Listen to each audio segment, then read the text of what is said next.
شیر شاہ سوری کا تعمیر کردہ قلعہ روہتاس 948 ہجری میں مکمل ہوا، جو پوٹھوہار اور کوہستان نمک کی سرزمین کے وسط میں تعمیر کیا گیا۔ اس کے ایک طرف نالہ کس جبکہ دوسری طرف نالہ گہن اور تیسری طرف گہری کھائیاں اور گھنے جنگلات موجود ہیں۔ شیر شاہ سوری نے یہ قلعہ گکھڑوں کی سرکوبی کے لیے تعمیر کرایا تھا۔ دراصل گکھڑ مغلوں کو کمک اور بروقت امداد دیتے تھے، جو شیر شاہ سوری کو کسی طور ناگوار گزرتی تھی۔ جب یہ قلعہ کسی حد تک مکمل ہو گیا تو شیر شاہ سوری نے کہا، آج میں نے گکھڑوں کی پیٹھ میں چھرا گھونپ دیا ہے۔ اس قلعے کے عین سامنے شیر شاہ سوری کی بنائی ہوئی جرنیلی سڑک گزرتی تھی، جو اب یہاں سے 5 کلومیٹر دور جا چکی ہے۔ اگر ہم روایت کے حوالے سے بات کریں تو دوسری قلعوں سے ہٹ کر قلعہ روہتاس کی تعمیر چھوٹی اینٹ کی بجائے دیو ہیکل پتھروں سے کی گئی ہے۔ ان بڑے بڑے پتھروں کو بلندیوں پر نصب دیکھ کر عقل دنگ رہ جاتی ہے۔ یہ روایت کے مطابق اس قلعے کی تعمیر میں عام مزدوروں کے علاوہ بے شمار بزرگان دین نے بھی اپنی جسمانی اور روحانی قوتوں سمیت حصہ لیا۔ ان روایات کو اس امر سے تقویت ملتی ہے کہ قلعے کے ہر دروازے کے ساتھ کسی نہ کسی بزرگ کا مقبرہ موجود ہے، جبکہ قلعہ کے اندر بھی جگہ جگہ بزرگوں کے مقابر پھیلے ہوئے ہیں۔ اس کے علاوہ ایک اور روایت ہے کہ یہاں قلعے کی تعمیر سے پہلے ایک بہت بڑا جنگل تھا۔ شیر شاہ سوری کا جب یہاں گزر ہوا تو یہاں پر رہنے والے ایک صوفی بزرگ سید میرا ابراہیم رحمۃ اللہ علیہ نے شیر شاہ سوری کو یہاں قلعہ تعمیر کرنے کی ہدایت دی۔ اخراجات کے حوالے سے اگر ہم بات کریں تو ایک روایت کے مطابق اس قلعے کی تعمیر شروع ہونے والے دن مزدوروں کو فی سلیب یعنی ایک پتھر کے طور پر ایک سرخ اشرفی بطور معاوضہ دینے کا اعلان کیا تھا۔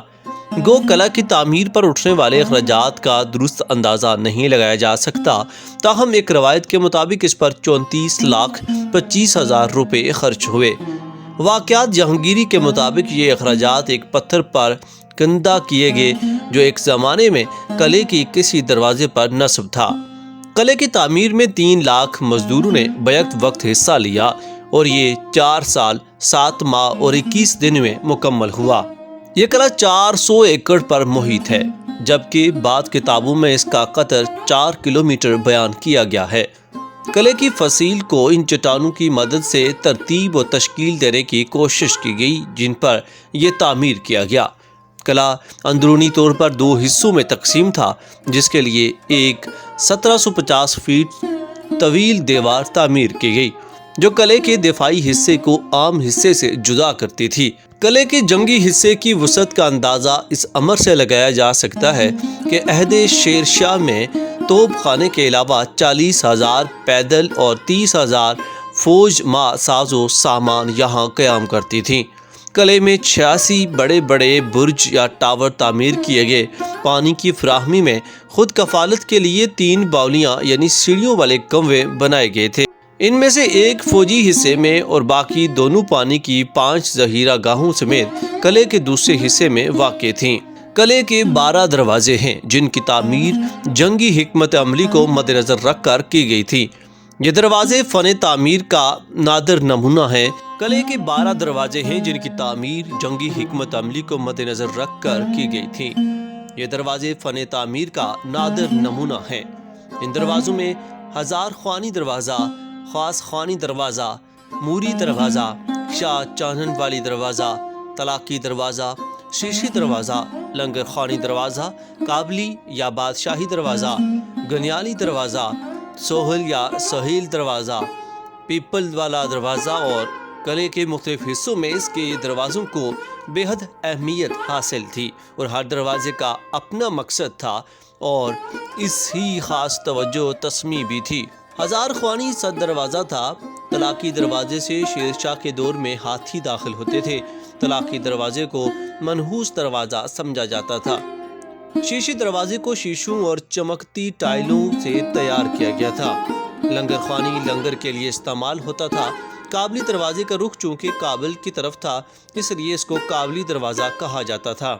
سوہل دروازہ زحل کی وجہ سے سوہل کہلایا، جبکہ اس کو سہیل دروازہ بھی کہا جاتا تھا کیونکہ حضرت سہیل غازی کا مزار یہیں واقع تھا۔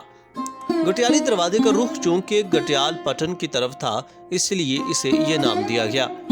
اس طرح مختلف دروازوں کے مقاصد مختلف تھے، ان کو مختلف کاموں کے لیے استعمال کیا جاتا تھا۔ 12 دروازوں میں سے ایک یعنی لنگر خوانی دروازہ براہ راست جنگی علاقے میں کھلتا تھا اور یہ دشمن کی فوجوں کے لیے ایک طرح کا جال تھا۔ اس دروازے سے گزر کر اندر آنے والا شخص فصیل کی برجیوں پر معمور محافظوں کے براہ راست نشانے پر آ جاتا تھا۔ اسی طرح خاص خوانی دروازہ دوہرا بنایا گیا تھا۔ مغربی سمیت ایک چھوٹی سی ریاست علیحدہ بنائی گئی تھی جو چاروں جانب سے دفاعی حصار میں تھی۔ اس کے اندر جانے کا صرف ایک دروازہ تھا۔ اس چھوٹی سی ریاست کے بلند ترین مقام پر راجہ مان سنگھ کی حویلی تھی جو مغل شہنشاہ اکبر اعظم کا سسر اور اس کی فوج کا جرنیل تھا۔ قلعہ روہتاس کا سب سے قابل دید، عالیشان اور ناقابل شکست حصہ اس کی فصیل ہے۔ اس پر 68 برج، 184 برجیاں اور 6881 کگرے اور 8556 سیڑھیاں ہیں جو فن تعمیر کا نادر نمونہ ہے۔ اس کے برج صرف فصیل کی خوبصورتی ہی میں اضافہ نہیں کرتے بلکہ یہ قلعے کے مضبوط ترین دفاعی حصار میں بھی اہم کردار ادا کرتے ہیں۔ فصیل کی چوڑائی سب سے زیادہ ہے۔ فصیل کے چبوترے سیڑھیوں کے ذریعے ایک دوسرے سے منسلک تھے۔ فصیل 3 منزلوں میں 2 یا سہ قطاری تعمیر کی گئی تھی۔ سب سے بلند ترین حصہ کنگروں کی صورت میں تعمیر کیا گیا تھا۔ چبوتروں کی چوڑائی 3 فٹ سے زیادہ ہے اور یہ تیر اندازوں کے لیے استعمال کیے جاتے تھے۔ ان کی بلندی مختلف تھی جو 8 فٹ سے 11 فٹ کے درمیان تھی۔ یہ کنگرے صرف شاہی فوجوں کو دشمن سے تحفظ ہی فراہم نہیں کرتے تھے بلکہ ان سے دشمنوں پر پگھلا ہوا سیسا اور کھولتا ہوا پانی بھی انڈھیلا جاتا تھا۔ درمیانی چبوترے در حقیقت فوجیوں کے کھڑے ہونے کی جگہ تھے اور ان کی چوڑائی 4.5 فٹ سے 7 فٹ کے درمیان تھی، جبکہ چبوتروں کی آخری قطار کی چوڑائی 6.5 فٹ سے 8.5 فٹ کے درمیان تھی۔ بعد ازاں جب رنجیت سنگھ پنجاب پر قابض ہوا تو اس کے جرنیل نے یہاں ایک حویلی تعمیر کی۔ محلات کے نہ ہونے کے باعث مغل شہنشاہ اس قلعے میں آ کر خیموں میں رہا کرتے تھے۔ یہ قلعہ صرف دفاعی حکمت عملی کے تحت بنایا گیا تھا، اس لیے شیر شاہ سوری کے بعد بھی برسر اقتدار آنے والوں نے اپنے ٹھہرنے کے لیے یہاں کسی پرتاش رہائش کا اہتمام نہیں کیا۔ شاہی مسجد چھوٹی لیکن خوبصورت مسجد ہے۔ یہ مسجد کابلی دروازے کے نزدیک واقع ہے اور اسی وجہ سے کابلی دروازے کو بادشاہی دروازہ بھی کہا جاتا ہے۔ یہ مسجد صرف ایک کمرے اور صحن پر مشتمل ہے۔ مسجد کا مرکزی ہال 63 فٹ طویل اور 24 فٹ چوڑا ہے اور اسے 3 حصوں میں تقسیم کیا گیا ہے۔ مرکزی ہال کی اندرونی چھت مسطح ہے، البتہ اوپر گنبد بنے ہوئے ہیں، لیکن اس کے باہر کوئی مینار یا گنبد نہیں ہے۔ بیرونی دفاعی دیوار اس کی پشت پر واقع ہے۔ یہ مسجد سوری عہد کی چند انمول و قابل دید تعمیرات میں سے ایک ہے۔ اس مسجد میں اور قلعہ کی اصل تعمیر میں ایک منفرد طرز تعمیر یہ ہے کہ جہاں جہاں عمارت کے اندرونی جانب گنبد موجود ہیں، باہر چھت پر گنبد کے کوئی آثار موجود نہیں ہیں۔ اس کی وجہ یہی سمجھ میں آتی ہے کہ چونکہ یہ قلعہ دفاعی مقاصد کے لیے استعمال ہوتا تھا تو چھتوں کو برابر کیا گیا تاکہ بوقت ضرورت استعمال کی جا سکے۔ حویلی مہاراجہ مان سنگھ 5 ہزارے۔ حویلی مان سنگھ مغل شہنشاہ اکبر اعظم کے وفادار جرنیل راجہ مان سنگھ کے نام سے موسوم ہے، جس کا انتقال 1614 ہجری میں ہوا۔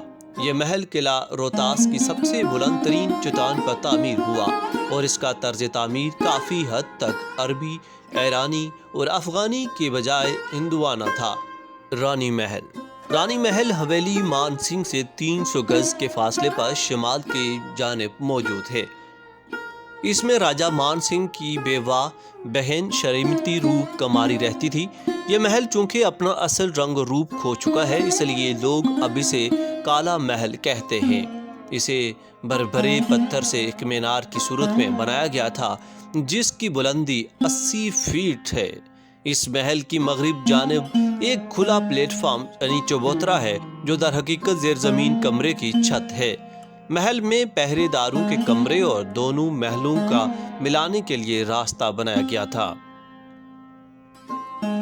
کنویں بڑی باولی اور ست باولی نامی دونوں کنووں سے کلا کے مکین اپنی ضرورت کے لیے پانی حاصل کیا کرتے تھے۔ بڑی باولی میں آج بھی پانی موجود ہے، تاہم اب اسے استعمال نہیں کیا جاتا۔ موری گیٹ دروازہ کے قریب واقع یہ باولی 270 فیٹ گہری ہے اور اس میں اترنے کے لیے 300 سیڑھیاں بنائی گئی تھی جو آج بھی اپنی اصلی حالت میں موجود ہیں۔ اس کی 4 محرابیں ہیں جو 40 فیٹ چوڑی ہیں۔ ہر 10-15 سیڑھیوں کے بعد ایک وسیع سیڑھی چوڑائی میں بنائی ہوئی ہے تاکہ پانی لانے والے آرام کر سکیں۔ ست باولی قابلی گیٹ دروازہ کے پاس شاہی مسجد کے عقبی حصے میں بنا ہوا شاہی حمام ہے۔ سطح زمین سے 60 سیڑھیاں نیچے اترنے پر 7 چھوٹے چھوٹے غسل خانے اور ان کے درمیان میں ایک کنواں بنایا گیا ہے۔ غالباً انہی 7 غسل خانوں کی وجہ سے اسے ست باولی کہا جاتا ہے۔ حمام کے ایک طرف کے حصے میں اونچی جگہ سے پانی رس رس کر حمام کے اندر داخل ہوتا رہتا ہے، مگر اب یہ جگہ ویران ہے۔ قلعے کے جنوبی حصے میں شہر کے لیے پانی جمع کرنے کی غرض سے ایک شاہی تالاب بھی بنا گیا تھا، جس کے وسط میں مرکزی چٹان پر عیدگاہ تعمیر کی گئی تھی۔ عہد سوری میں لوگ عیدگاہ تک جانے کے لیے کشتیاں استعمال کرتے تھے۔ عیدگاہ تک پہنچنے کے لیے ایک خفیہ راستہ بھی موجود تھا جو سکھوں کے عہد میں کھول دیا گیا اور لوگ سہل دروازے کے راستے عیدگاہ تک جانے لگے۔